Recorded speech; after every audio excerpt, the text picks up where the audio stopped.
Gaza war end? When Hamas frees the hostages, lays down its weapons and loses power. Period.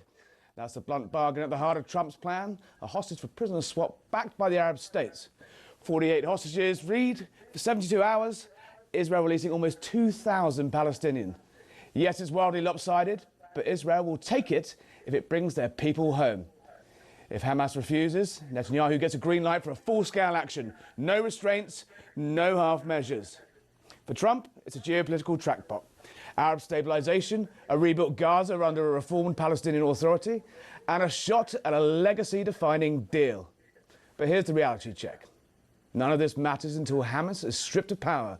They say no, and the price will be catastrophic.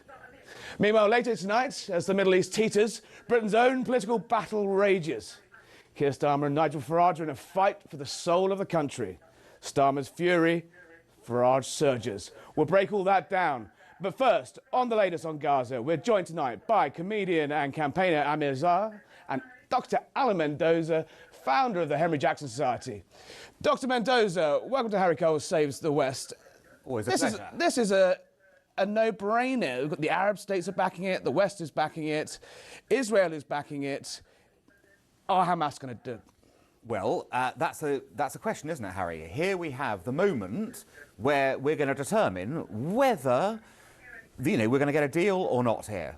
And that, at the end of the day, is what matters. It's what Hamas now do. Everyone else is on side. The Israelis have come on side. The Americans and others have done that.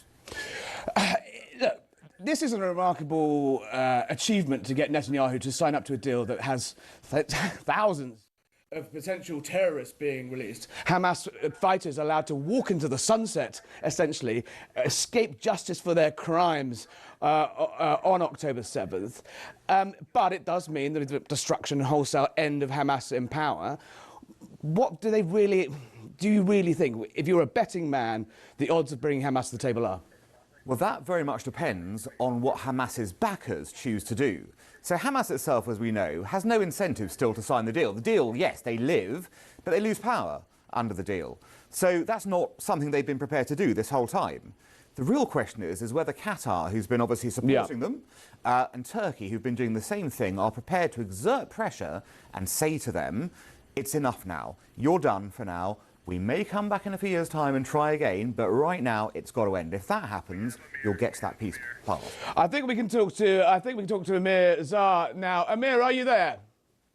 Yes, I am. Great. Amr. Welcome, Amr. Sorry, I'm sorry. Welcome back to the show. Second time round. Now, we were just discussing with Dr. Mendoza here. Look, this is a ceasefire everyone wants, right? This is great. Great news. Take the ceasefire, end the war. That's what people have been calling for, isn't it?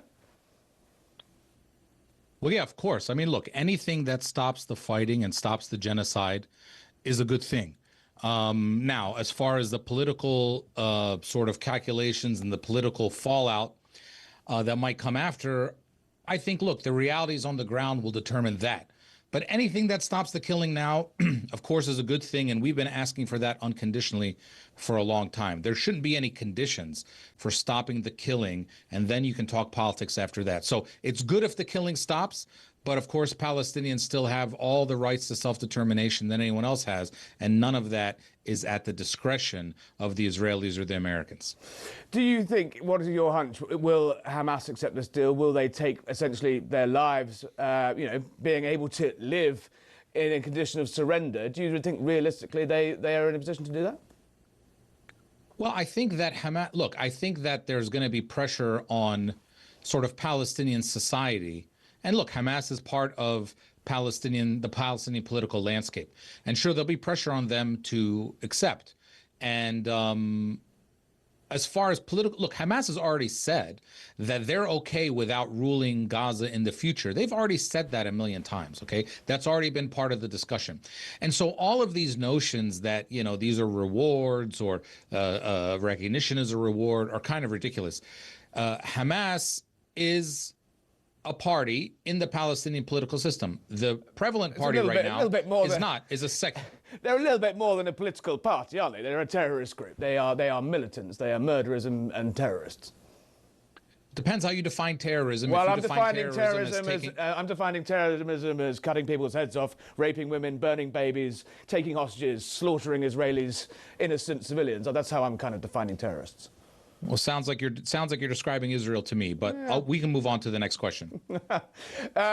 Dr. Mendoza, I mean, that is the problem here, isn't it? The fact is that we're trying to deal with an organisation. Some people say is a political party. I think slightly controversially, but at the end of the day, they're not good faith actors, are they? No, of course not. They started this war. Here's the whole point. We are living in the world of Hamas's creation right now. This tragedy that's unfolded in Gaza is as a result of what Hamas has done. But it could end tomorrow. Here's the whole point. It could always have ended tomorrow if Hamas acknowledged it would have to leave, give the hostages back, and play no further part in what happens thereafter. That is non-negotiable. That is what this deal says. That is what the Arab world has signed up for now. We're talking in hypotheticals a little bit until we know if we see the sort of terms, see if the terms are accepted. But the other slightly controversial bit of the deal is President Trump as the sort of Lord Protector of Palestine, and with his right-hand man Tony Blair. Now, call me old-fashioned. Tony Blair doesn't have a great track record in the region. Last time he was, a key player in the Middle East, a lot of people died.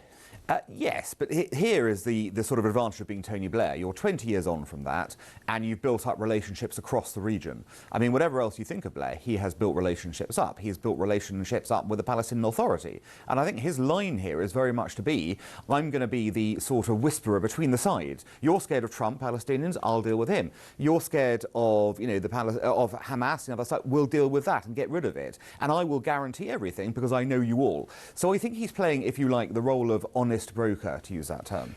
What do you reckon, Emma? Do you reckon Tony Blair is the man to bring peace to the region? Look, I mean, neither America nor the UK are honest brokers in this. Of course, the UK for 100 years has been backing the idea of a Jewish majority state in the land of Palestine. Lately, they've gotten a little bit better with the recognition of a Palestinian state, but they've never been honest brokers. And of course, America funds Israel and their genocidal machine to the tune of $4 billion a year and $18 billion since October 7th. And so, and by the way, that's regardless of party. I mean, Joe Biden, this genocide belonged to him, and Donald Trump as well. And Donald Trump, in the first couple of weeks of his administration, was talking about pushing all the people out of Gaza and ethnically cleansing the region for Israel. So we're not talking about people who have the best interest of Palestinians at heart. What we are seeing, though, is a world that is further, rightfully so in my view, isolating Israel and isolating this idea of a Jewish majority state in Palestine and isolating the idea of the ethnic cleansing of Palestine, whether it's in the West Bank or Gaza Strip. Israel's a pariah state now, and that's true politically, it's true socially, it's true everywhere we see, and that's because of the actions of Israel, and people have seen the truth. And so I think what you're seeing now is a realization by America that, look, this has to stop. Even if you only care about the survival of Israel, this has to stop, because the imagery and the image of Israel is going down the tubes, and that's purely their fault. You can say anything you want about October 7th and all, and we know a lot of it. We know a lot of people were killed by Israel on October 7th. We know, look, Hamas doesn't have the weapons to burn cars. Whoa, come on. You can't. Well, we already know that. We already know that. Hamas doesn't have the weapons to torch cars. It's a heavily and highly disputed point that fits your worldview nicely, but it's never been proven. Let's not go there. But just when I look at a bunch of burnt cars, I know Hamas doesn't have those weapons. Oh, come on. Well, we know that for a fact. They were paragliding in and burning and murdering. You can try and spin it any way you want, but I mean, come on. I'm not going to have that. No, we know. Let's stick to the matter in hand. You say there's the people don't have the best interests of Palestinians at heart. Then why are the Arab states? Why is America offering to pay billions of pounds to redevelop Gaza as part of this 20-point deal? I mean, you're just licking a gift horse in the mouth here, aren't you? No, I'm not saying that I'm personally against the idea that this deal is a good starting point and should move forward. I'm saying that America has shown for 75 years that it doesn't have the best interests of Palestinians at heart. And we know that. I mean, billions of dollars a year, American politicians are funding Israel, this genocidal machine, over and over again. That doesn't mean that this plan is not a good starting point to see where we go. Look, any plan that the Israelis or the Americans think that is going to include sort of no Palestinian self-rule at the end of it is an illusion. Now they're talking about no Hamas rule and no Palestinian Authority rule. That's kind of ridiculous. Palestinians, of course, have to have. In the deal, a reformed Palestinian Authority has a role. It's just the Tony Blair Trump peace accord, whatever it is a pathway to that. There is a role for the Palestinian Authority. There's just not a role for Hamas. That's welcome. Well, no. From what it says is there's a role, and what they talked about yesterday at the White House is no role for the Palestinian Authority. There will be Palestinians somehow involved in this. Now, it'll probably be through the Palestinian Authority, but we all know that Donald Trump and Tony Blair, if this actually happens like that, and who knows, with Trump things change all the time, you never know. But Tony Blair and Donald Trump are not going to rule Gaza indefinitely. And obviously, Arab states are going to have a major role in this. And Palestinians, at the end of the day, listen, we do not have to prove anything to anyone for our right to self-determination. This should have happened a long time ago, and hopefully this is a little bit a step closer to that. But I also understand Palestinians who view this as a surrender because there is no terms in this thing about Palestinian self-determination. We have a right unconditionally to self-determination. And those conditions of apartheid, genocide, blockade are what led us to this point to begin with. History didn't start on October 7th, as we keep saying. It was Nat Turner. It was something that we should have seen coming. And so now we're here. Yes, let's stop the fighting, but we shouldn't take any of that as a precursor to Palestinians' right to self-determination. They have an unconditional right to that. Where is your end game? I'm fascinated by that map behind you on your sitting room wall, your very smart sitting room wall there. That map has Israel. Where's Israel on that map? Has it been, is that a historical map or is that your fantasy map? Harry, I'm a one-stater. I believe in a one-state solution in the land of Palestine. I believe in a secular, democratic And what do you do with the like Israelis? We have in America. What would you do with the Israelis? They can stay. What do you mean? Everyone should be able to stay. Jerusalem can be the capital. We'll have the best economy in the world because our natural resource is God. We'll be able to charge people so much money to come there and see whatever they want to see. It's going to be a wonderful state if everybody can drop this idea of a majority state for one group of people. I don't believe that a Palestinian state has to be majority Arab or majority Palestinian for me to have my rights. It's the Zionists who believe that a state has to have a majority Jewish population and put policies in for that effect. We have a name for that. That's called apartheid. That's why we're here where we are. I believe in one equal secular democratic state for everybody. And believe it or not, we Palestinians are from everywhere in this place. And I happen to be from a part of Palestine that currently is in Israel proper, Nazareth. That doesn't mean I'm less Palestinian than someone from the West Bank or Gaza. We're all one people. And I'm interested in equal rights for everybody. We should not be in this position where we are talking about legitimizing apartheid states. South Africa didn't do that. America didn't do that when they got their act together. We have one secular democratic state where everybody has the same rights. I don't know what's wrong with that. The only thing that happens is Israel has to stop being racist. Yeah, and Hamas need to stop cutting off people's heads and burning babies. But we'll park that one. All right, Dr. Mendoza, what do you think? Two-state solution's dead, and one happy Gazan Riviera with everyone holding hands and singing Kumbaya. This chap is straight out of central casting for why the Palestinians have never got a state. He's going back over history. He's obsessed with Jewish majority issues. He wants to look to the past every time. You know, there's no interest in the future in this regard. And this is precisely why at every opportunity it was always said the Palestinians never miss an opportunity to miss an opportunity. This is the moment where you can put all that baggage to one side. You can say, all right, we realise we haven't had the best past in this. We realise things have gone wrong. But now we've got the opportunity. Once again, a state is potentially there for the taking. Will we take it? And he's now obsessing about binational solutions, the thing that doesn't work anywhere in the world. Show me a binational state that works like this.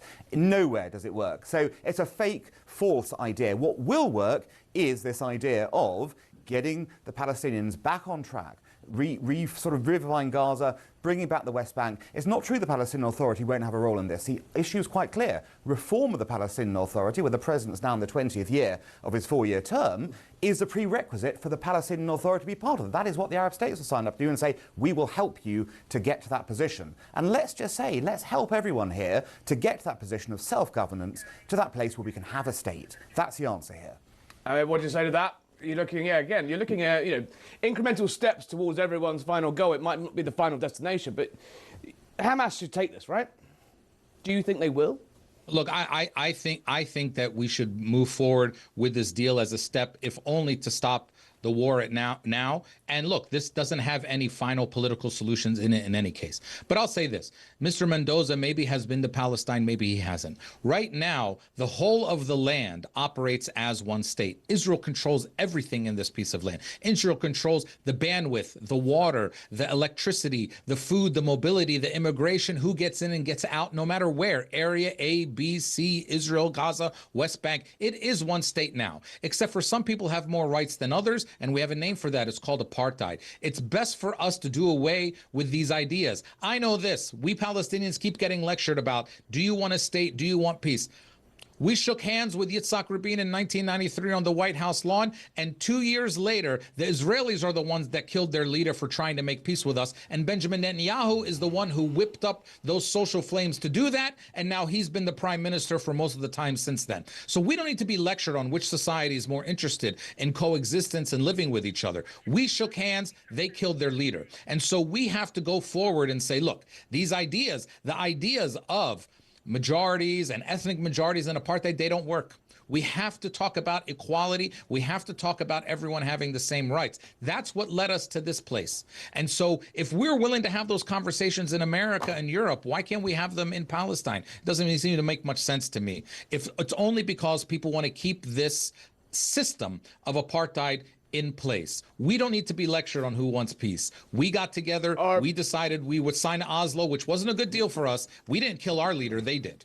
Well, okay. Dr. Mendoza, you're combusting here. Well, I'm not combusting. Look, it's a view, it's wrong though, because once again, we know that we can get to this point of having a Palestinian state through this process.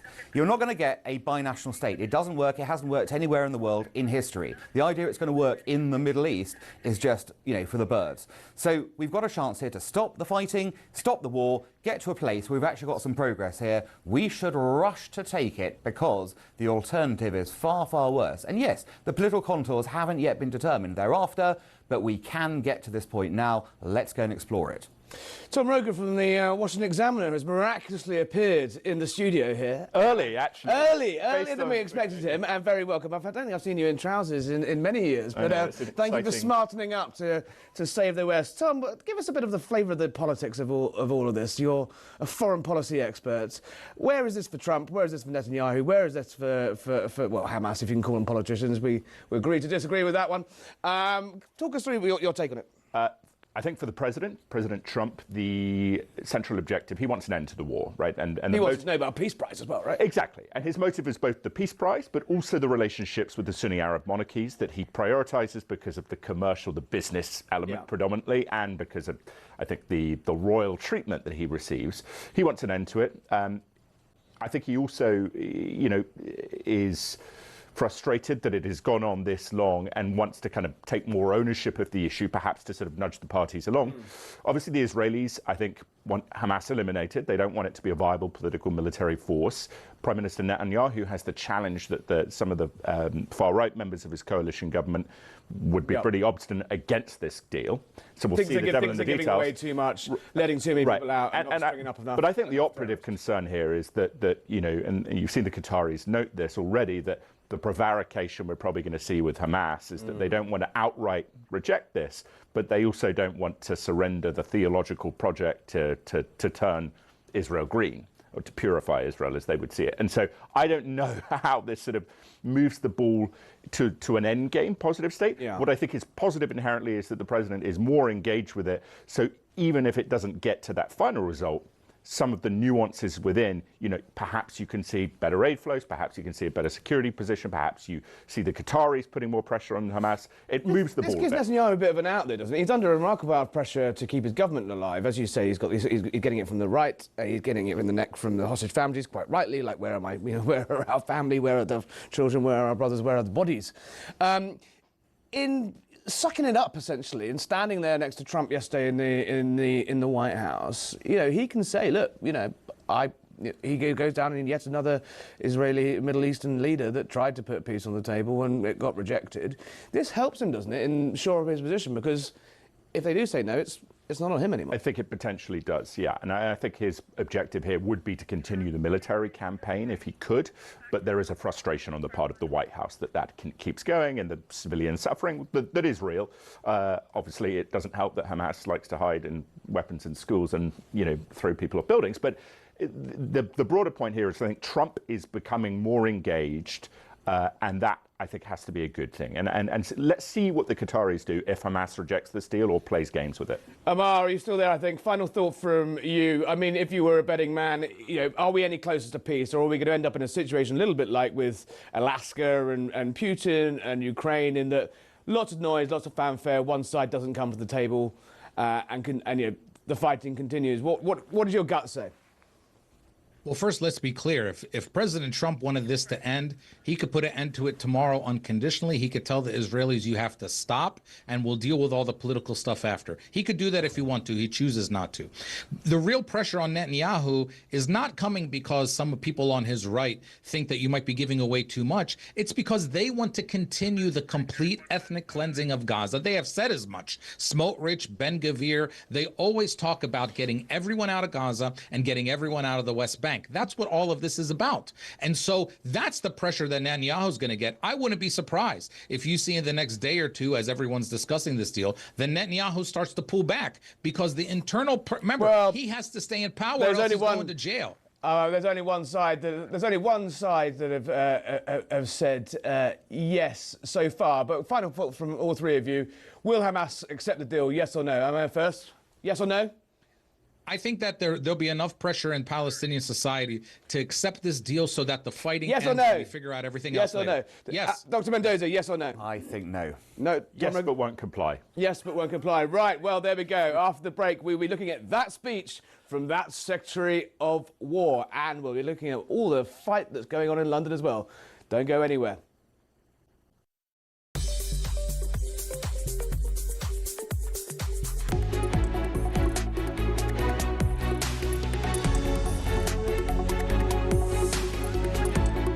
Welcome back to Harry Cole Saves the West.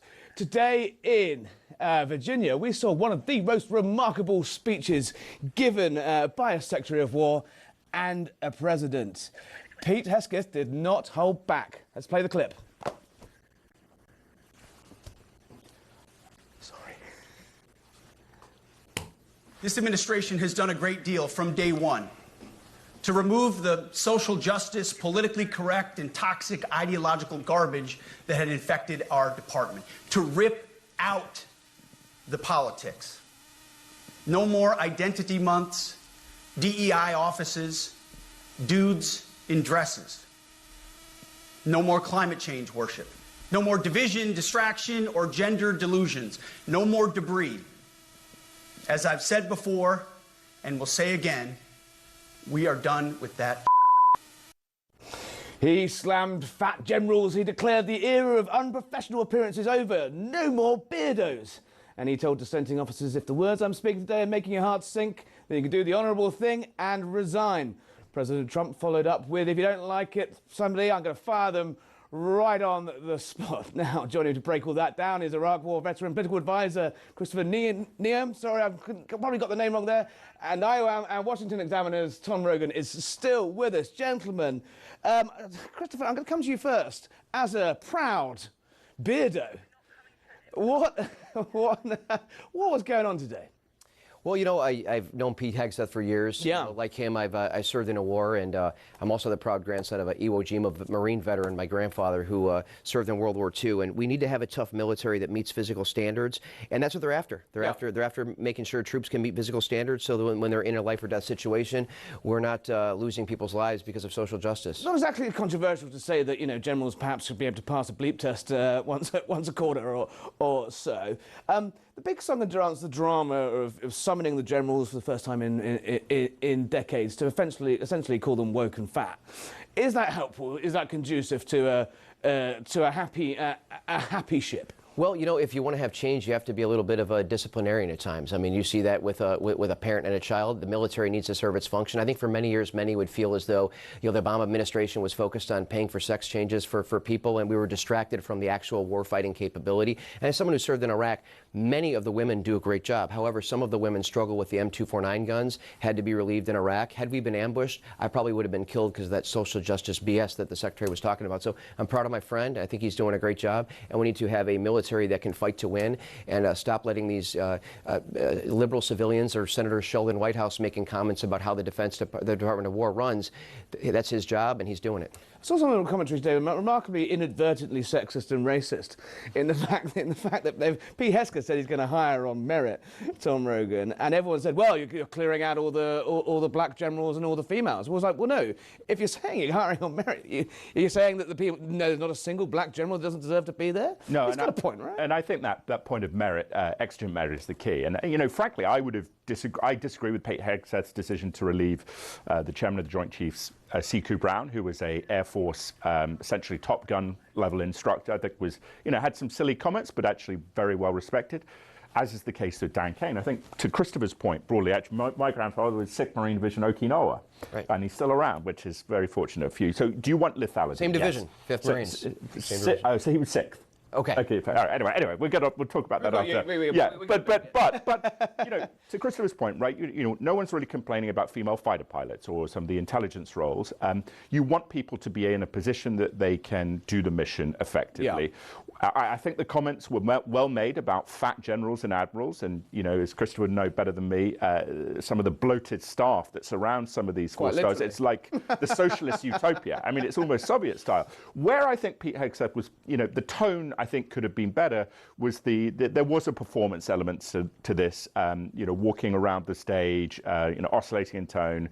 You know, some of the profanity. How's he rated? In you know, Pentagon people I've spoken to have suggested that he's not actually in the Pentagon that much. He's at the White House most of the time, just signing executive orders and posing pictures with the president. How do you know, I think the media consensus is, you know, that he's poorly regarded. I actually think when you talk to people, you know, that it's not as clear cut as that. I think, you know, he is not, you know, traditional defense secretary in the vein of some of the predecessors, but you have to retain the president's trust, which perhaps wasn't the case in the first term. And he seems to have a good relationship with Dan Kane. So, yeah. Look, there's a bit of snobbishness about this. He's a Fox News host, but he's a former veteran, right? You know, he's in charge of a 3 million strong organisation. But do you think he's been unfairly sort of briefed against and tarnished? Well, it's one of these figures that has high positives, high negatives. I mean, we saw that in the confirmation hearings, which I got up early enough to get into. And, you know, there's a lot of really almost vicious, vitriolic opposition from the Democrats on the Armed Services Committee who lost. He's in there. And the bottom line is he's doing the job. He's served in combat. Yeah, I heard someone make the comment that I'm sure these generals enjoy getting a lecture from Secretary of Defense Hegseth. You mean like all the lectures I got when I was a sergeant and I had to listen to all these generals talk about all these things, and then all the times we're going home and then none of it was true. We were there for 6 more months, 9 more months. I mean, generals do a lot of blabbering as well. We also have a term called Pentagon desk colonels. So, like Pete, I was actually out there in a hostile fire area, so maybe we have some credibility and someone should listen to us once in a while. There was one thing I want to pick your brains on that the Secretary said, the Secretary of War, as we should call him, chiselling away, still chiselling away at bits of the Pentagon.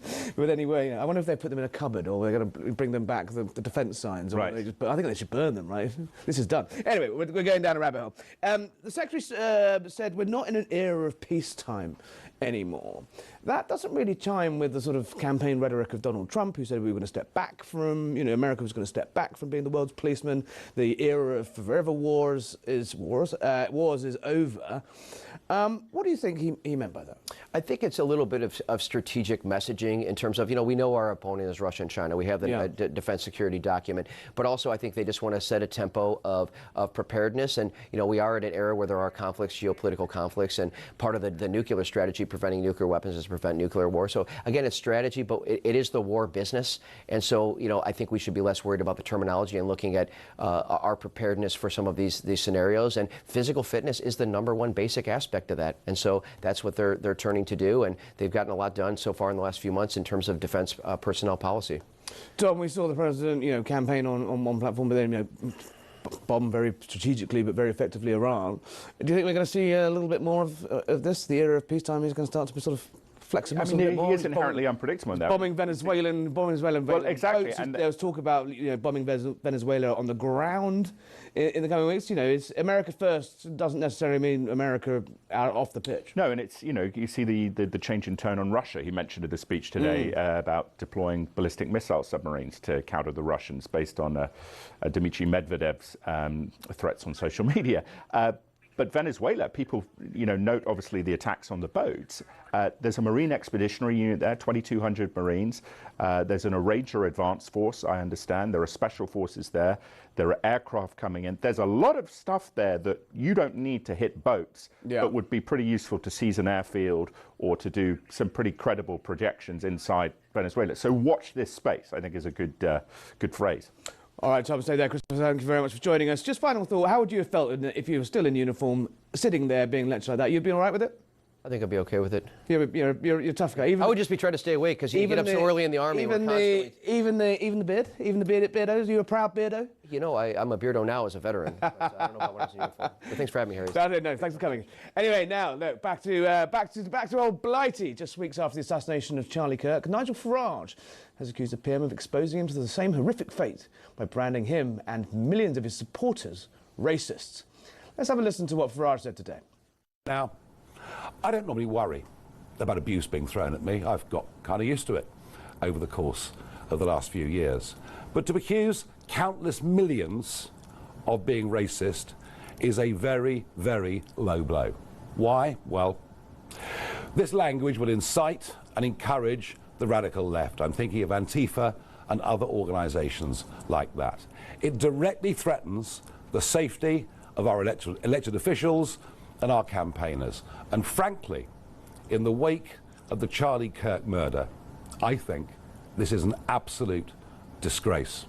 Powerful stuff from the leader of Reform there. He was responding to what the Prime Minister, Sir Keir Starmer, had said at his party's conference speech earlier in the day. He came out swinging. I mean, think about it. When was the last time that you heard Nigel Farage say anything positive about Britain's future? He can't. He doesn't like Britain. Doesn't believe in Britain. Now, Starmer carried on branding Reform's policies immoral and racist, but critics say the Labour leader has been hijacked by his party's hard left flank, drifting away from the voters of Middle England, who he needs the most, and people that are still rather concerned about migration. Now, still with me is Dr. Mendoza. And joining us is RJ Human, the Border and Security Immigration expert from the Heritage Foundation, to discuss. Dr. Mendoza, to you first. I mean, we discussed this at some length last night, but it feels to me like the Labour Party are making the same mistakes the Dems made, calling people trash, deplorables, Nazis, fascists, in a time when America is having a debate, about the success of that tactics for the Democrats from Hillary through to Harris. It didn't work. It did not stop Trump. And obviously in the wake of Charlie Kirk's assassination, this discussion about political language and taking down the tone and maybe not calling everyone fascists, not very helpful. And it seems they seem to be taking it and running with it, aren't they? Yeah, well, I think this tells you the desperation the Labour Party are feeling right now. They've gone front and centre, tried to take out the man, haven't they? Gone straight there. Yeah. They're ignoring the issue per se, trying to sort of get round that by saying, well, you're all racist, nothing to see here. So it is a disastrous tactic, though, because it hasn't worked. You're quite right to point out the American context. It didn't work in the US, and people then saw Donald Trump come in and actually solve the illegal migration problem. He came in and solved it. So it doesn't really hold water to be attacking someone like this. And again, to say that Nigel Farage hates Britain, that is a very strong... powerful charge for a man that's been campaigning on British sovereignty. Exactly. For that year. Just on the America angle, again, watching that clip of Farage there, it did look to me like he's taking lessons from Donald Trump's book. He's speaking directly to the media. He's bypassing the networks. He's releasing his own clips. He's standing there. He comes onto his stages these days with pyrotechnics. He's trying to do these big rallies.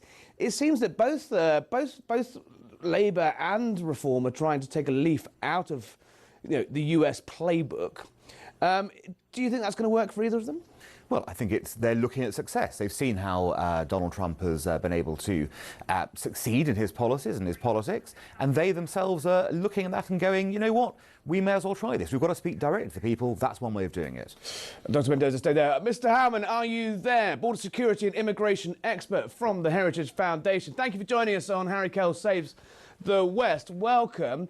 The politics of immigration, it couldn't be more toxic on both sides of the Atlantic.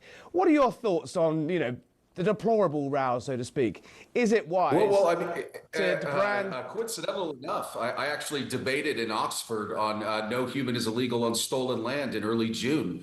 And, what Nigel Farage brings up a good point and everything. We don't want to see another Charlie Kirk. Well, we've already saw enough rape gangs ravage British communities. Isn't that enough? When I brought those up in Oxford, there were jeers, the place went wild, they had to call order. People are ignoring reality. And what Nigel Farage is doing, he's not dividing Britain. Mass migration is dividing Britain. It's without limits that's like fractured the communities, caused harm. Again, the rape gangs that are ignored. It's strained public services.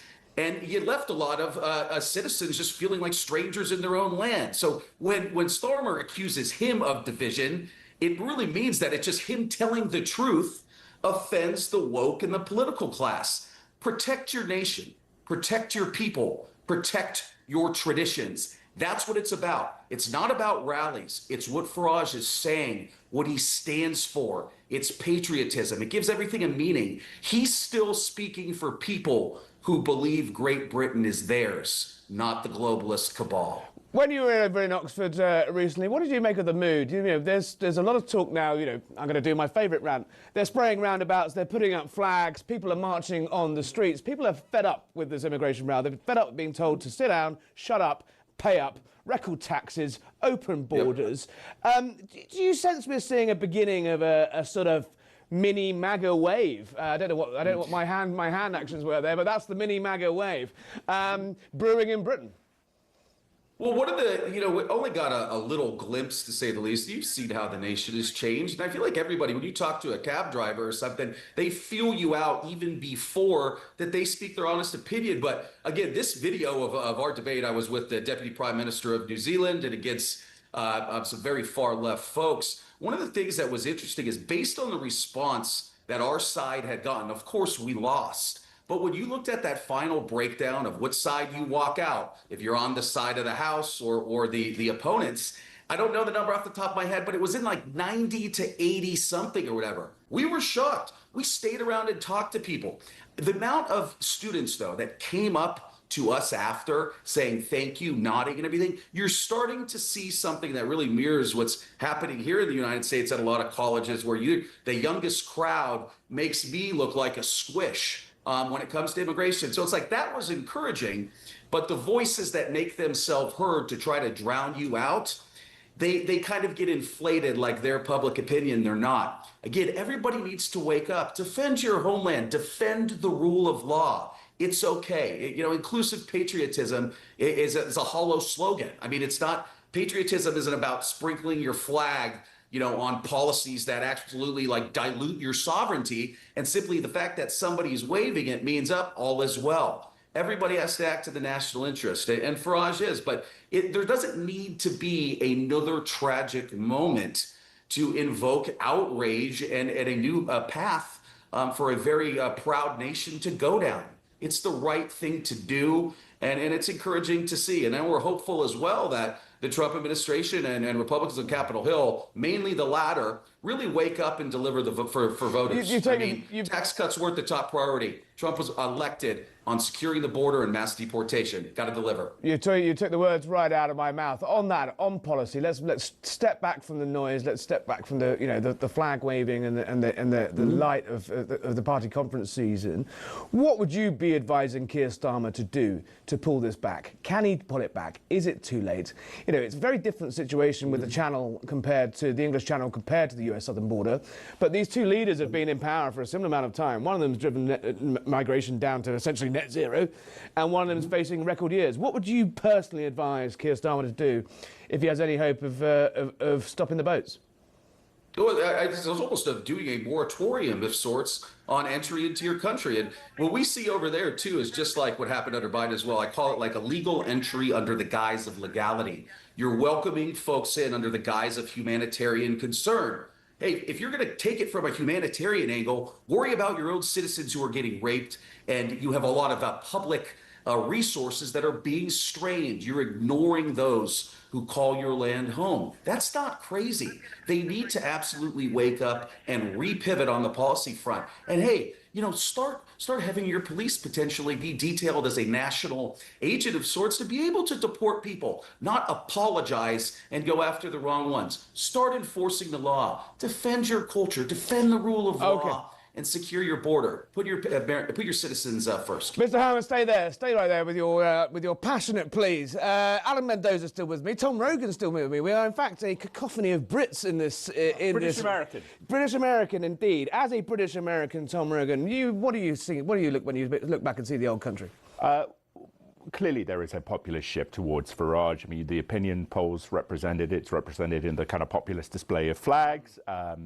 Spraying the roundabouts. I keep trying to explain to Americans what roundabouts are, but I also think Farage has been. They don't have many of them. No, they don't. The roundabouts can be a challenge sometimes. I think Farage has been clever in the sense, though, that he has, obviously put across this sort of hard-hitting version. Okay, we are going to clamp down on immigration. We're going to deal with the sort of post-Brexit EU regulatory restrictions that entailed there. I do also think it's important to remember, though, that when you're dealing with someone like Tommy Robinson, this is not a good guy, right? This is someone who attacks cops, who intimidate. Yeah. It sounds like it's one of those stupid sort of peripheral comments, but it makes the central point that a friend of mine in Cambridge, Muslim small business owner, very patriotic, very proud British, and obviously there are real issues in the English, Pakistani British community, but really good guy. His little sister was harassed by a gang that Tommy Robinson was marching through the city, and so we don't want that. It should be based on the rule of law. And I think Farage's, essential growth in the polls is just pushing that point. The Conservatives failed. Rule of law, rule of law. Dr. Mendoza, I thought what was fascinating in all of this is there's not even a single mention of the Conservative Party, the party, natural party of government, they call it. It is becoming a straight fight between Reform and Labour, and it is becoming a straight fight down on immigration. Do you think Labour have time to turn it around? Well, let's put it this way. So Nigel Farage has made the music on immigration. The reason the UK strategy has changed in the last year has got nothing to do with Keir Starmer, it's got to do with Nigel Farage. And the reason the Conservatives aren't in the debate is because they have yet to show us anything on this subject, although we're here, it's coming this week. So they need to if they want to get back in the game, they've got to get back and hit hard and quickly and show people why they're different to Nigel Farage. Because otherwise, if you want full fat, you'll go with Nigel Farage. Yeah. And Keir Starmer is playing catch-up because he does not understand that you've got to change the whole rules-based system. Now, he is Mr. Rules, remember? He doesn't change the system. So how is he going to solve this? How is he going to get around this when he has to invert the whole legal system, which has been his life, to do that? Mr. Hammond, you were nodding along there. What got your goat there? Well, I just think you raised points on Tommy and things like that. But again, to put, the very idea that a sovereign nation must control its borders as putting a face on that at any time, again, I think is just ridiculous. It doesn't matter who says it. It's the idea that must be embraced. Well, we fall into a trap for the other side by making it a popularity contest.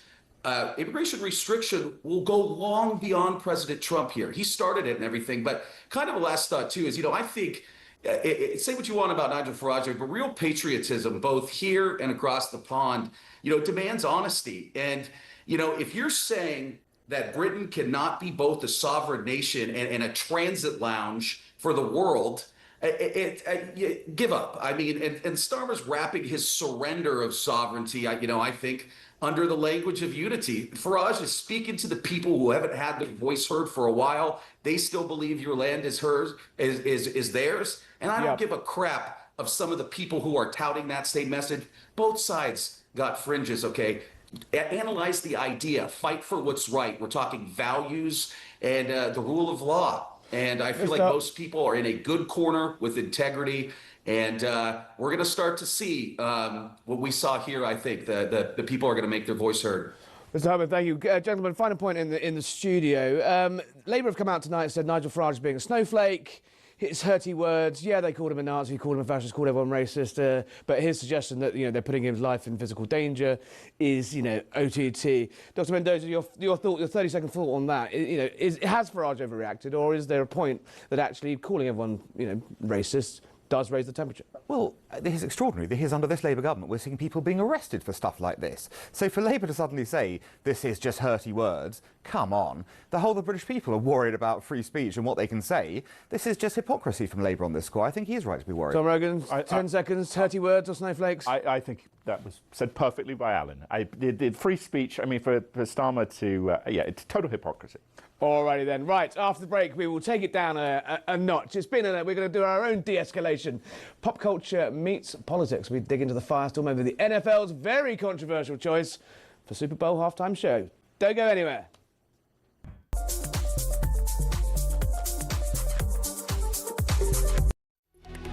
Welcome back to Harry Cole Saves the West. Now, time for something completely different. Culture war hits the fields. Not Parliament or White House, but the Super Bowl stage.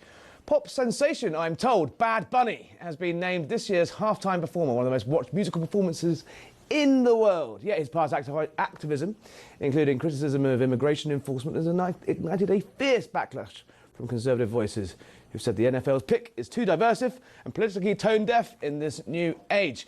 To unpack all of that, we've got Adrienne Gray, pop culture political commentator, and Justin Young, political analyst. Welcome both, Adrienne. Right, start. I'm gonna admit something here. I'm not that into Bad Bunny. What's the problem? Okay, who is he and what does he want? There's a lot of problems here, and it begins with Roger and his cronies. Basically, they're bringing out an artist that is very divisive within American culture right now, okay? Because he's anti-ICE, he's very divisive in that way. Okay, so I first want to just preface this by saying, because a lot of people are like, how did he get here, right? So Jay-Z is actually like the entertainment strategist. I've heard of Jay-Z. Yes, okay. So I've got an entry. Yes. And, the NFL has really become this woke propaganda machine for the last few years. I mean, it started with BLM, and then it proceeded to be male cheerleaders. Yeah, the taking the knee. Yes. So we've gotten here over time, but it's the woke world to stay. But this is particularly, troublesome, I feel like, because, he doesn't do a lot of his songs in English. Maybe there's one song. So I don't know how that's uniting Americans. And he recently stated, I'm not going to tour the U.S., is what he said, because of the ICE raids. Okay, so he's made a lot of statements openly about that. And so when he got this honor, he said, I'm doing this for my people. I predict that this is going to be a huge political move for him, of course. It's going to be super divisive. And what I can't understand is why, we had the domestic terrorism threats on ICE agents and in Dallas, like a week ago. And why the NFL chooses to respond in this way in the #1 American sport. So look, President Trump can be divisive when he got cheered and booed when he went to the US Open. He got cheered by a very boozed up crowd at the Ryder Cup. Controversial crowd last week. Is there a political statement by the NFL, and are they out of touch with the millions of Americans who voted for Donald Trump and B, like watching the Super Bowl? Absolutely. I mean, in November, he won the popular vote. He won the swing states. He swept it all up, okay? And we've seen Sydney Sweeney for American Eagle. We've seen Crackle Barrel go back to the classic branding. We've seen how that improves their stocks and how everyone is responding. So this would be the opposite of how things have been trending culturally and leaning back to more traditional classic style. Who would you think would be a more suitable... Can I crack a joke here? You can crack a joke as many as you time. They had the opportunity to do the funniest thing ever and get Coldplay, okay? And they could have done kiss cams everywhere, all over the stadium. I mean, how funny would that have been? They also could have chosen artists like Alex Warren, who has just won major, awards, the best new artist, and he has sort of like this Christian kind of power pops, worship music vibe, but it's still like pop music. But there's so many stars that they could have chosen that wouldn't be as divisive. They could just be politically neutral. Justin Young, nice to see you. Welcome to Harry Cole Saves the West. NFL bosses completely out of touch, got this one wrong. Jay-Z's been associated with the Democrats before, but is this a political statement or a storm in a teacup? I don't believe it's a directly political statement in that this is a protest position. Although your guest is right, Bad Bunny has made more active Democratic talking points, part of his public persona, including his decision not to tour. The one thing that everybody needs to realize is that Bad Bunny in America is one of the top most listened to artists here. Now, are you a Bad Bunny fan? What are they called? I The would bunnies? not consider myself a Bad Bunny fan for this one reason, and this is why I think it's a bad decision. He doesn't sing songs in English, and the vast majority of the Super Bowl audience is an English language audience. Not to say that there's not Spanish language people that are going to enjoy the reggaeton stylings of Benito Bad Bunny, who was in the Happy Gilmore 2 movie. It's not like he has zero profile in America or in English language media in general. But I tend to think that we're probably due. The Super Bowl got a bad rap for having acts that were maybe 20, 30 years past their prime, had 10 songs that everybody knew about. And I feel like we've pushed it a little bit too far the other way. And now we're all gonna, we're looking for the Rolling Stones again. We apologize. Without getting too high and mighty, are we seeing a sort of cultural realignment in America that is going to, obviously these things are going to be controversial all the time, Justin? Are we, ever since Donald Trump's, re-elected between sort of November and January at the inauguration, we saw corporate America sort of go out of its way to shed DEI initiatives to rip up all those rainbow crossroads and the like. Is this a sort of is the NFL sort of misjudging the mood of America, or is it or are they just sort of have they just got this one wrong? I can't try to work out whether it's what's going on. Corporate America is spineless. They will go wherever they believe the wind is blowing, and so your guess was right. Jay-Z became the guy who booked the halftime show at a point when people thought the halftime show was too stale, and you had the Colin Kaepernick stuff that was around, and so this was their give back to a angry populace that was mad at them, the half of America that was mad at them, that wasn't mad at them for the people kneeling. Jay-Z selecting the halftime show was kind of a gift basket for that. And I think by and large, he's done an okay job. Even as a Kendrick Lamar fan, I thought it was odd that he played most of the songs off an album that came out 2 months ago that I had barely listened all the way through to. So I don't know. I was shocked. The no-brainer here was Taylor Swift.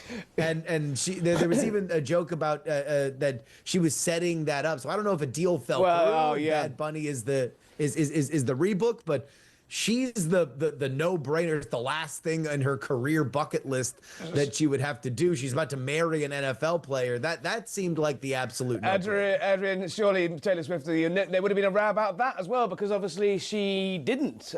Which she backed Harris, I believe, in a sort of mealy-mouthed late Instagram post. In reality, there's no artist that's going to be able to please anyone in these heightened political times. Are we going to just have this row all the time about everything now? Is the culture wars just is the political wars just seeped into culture now? Absolutely. In my opinion, I feel like you identify with politics even at an earlier age. We're seeing that with Gen Z and what Charlie Kirk's movement did. So people at an earlier age are getting invested in politics, making it part of their identity. And that's why we see it woven into pop culture, also because President Trump, he's the pop culture president, okay? He's been able to weave in these things from being from the entertainment business like we've never seen before. So I do agree with that. I do believe that. Yeah, it was remarkable scenes at the Ryder Cup when you have the winning European team, I hasten to add, led by Rory McIlroy. They were literally, sending Instagrams direct to Donald Trump saying, "Are you listening, Mr. President? Can you hear us? Are you watching?" And the president tweeting back, "Yeah, I am watching. Congratulations." Final thought from you both, Adrienne. Are we just through the looking glass now? Is this how we're going to do politics and showbiz, or is there any difference between the two? I mean, this is going to be controversial, but maybe we flip-flop every other year. If we can't find a balance, I feel like there are some older artists that actually could do it, non-political, but maybe we flip-flop back and forth. Justin, a final word from you. Is showbiz and politics, at one now? Just understand that everybody gets one. Bad Bunny's going to play the Super Bowl, but he'll never play the SEC championship halftime show. So that's where Red America is going to get their entertainment. Well, I just cannot wait for the World Cup where Donald Trump will actually be presenting the trophy. I wonder if he'll be on stage again. He'll have his shin pads on by this time. But anyway, listen, thank you both for joining us on Harry Cole Saves the West. That was tonight's episode. Don't forget to subscribe on YouTube. I'll see you tomorrow.